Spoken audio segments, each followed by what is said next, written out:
వీళ్ళిద్దరూ మనకు తెలియకుండా ఎక్కడికి వెళ్తున్నారు?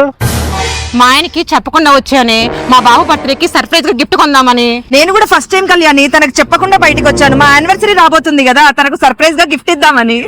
ఏంటి వీళ్ళు మనకు తెలియకుండా కొంటారా? పక్కా వీళ్ళు ఏదో ఒకటి పెంట చేసి పెడతారు చూడు. వాళ్ళకి తెలియకుండా మనం కూడా చూద్దాం పద. వివో V50 ఎంతండి? 29,999. ఒకసారి ఆన్లైన్ లో చెక్ చేయి.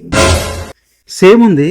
మీకు ఆన్లైన్ తీసుకుంటే ఎలాంటి గిఫ్ట్స్ రావు, మన దగ్గర తీసుకుంటే మాత్రమే అబ్సల్యూట్ గా 10 గిఫ్ట్లు అయితే మన పద్మజ మొబైల్ నుంచి మనమైతే ఇస్తున్నాం. అవునండి, ఇక్కడ వివో ఫోన్స్ కే కాదు, ఇక్కడ 20,000 పైన ఏ ఫోన్ కొన్నా 6 నుంచి 10 గిఫ్ట్ వరకు ఫ్రీగా ఇస్తున్నారు. మీ దగ్గర పాత ఫోన్ ఉన్నా ఎక్స్చేంజ్ ఆఫర్ లో కొత్త ఫోన్ ఇస్తున్నారు. అంతేకాకుండా 0 డౌన్ పేమెంట్ లో ₹1 కట్టకుండా ఈఎంఐ ఆప్షన్ లో మీ సిబిల్ స్కోర్ లేకున్నా నాన్ లోకల్ అయినా సరే ఏ ఫోన్ కావాలంటే ఆ ఫోన్ ఇస్తున్నారు. ఇక్కడ సామ్సంగ్, యాపిల్ లాంటి ప్రీమియం ఫోన్స్ కూడా మీరు నాన్ లోకల్ అయినా సిబిల్ స్కోర్ లేకుండా ఈఎంఐ లో తీసుకెళ్లొచ్చు. మీ దగ్గర ఎలాంటి పాత ఫోన్స్ ఉన్నా సరే ఇక్కడ అమ్మేసి స్పాట్ లో డబ్బులు తీసుకెళ్లొచ్చు. మొబైల్ సర్వీస్ కూడా అవైలబుల్ గా ఉంది. ఫోన్ ఎక్స్చేంజ్ చేద్దామనుకునే వారికి, కొత్త ఫోన్ కొనే వారికి ఈ వీడియో షేర్ చేయండి. వీళ్ళ షాప్ పేరు వచ్చేసి పద్మజ మొబైల్స్. ఇది కుషాయిగూడ బస్ స్టాప్ ఆపోజిట్ లోనే మెయిన్ రోడ్ కే ఉంటుందండి. వాళ్ళ వాట్సాప్ నంబర్ అయితే స్క్రీన్ మీద ఇస్తున్నాము. పూర్తి డీటెయిల్స్ కోసం అండ్ లొకేషన్ కోసం ఒకసారి వాళ్ళని కాంటాక్ట్ అవ్వండి. థ్యాంక్ యూ అండి.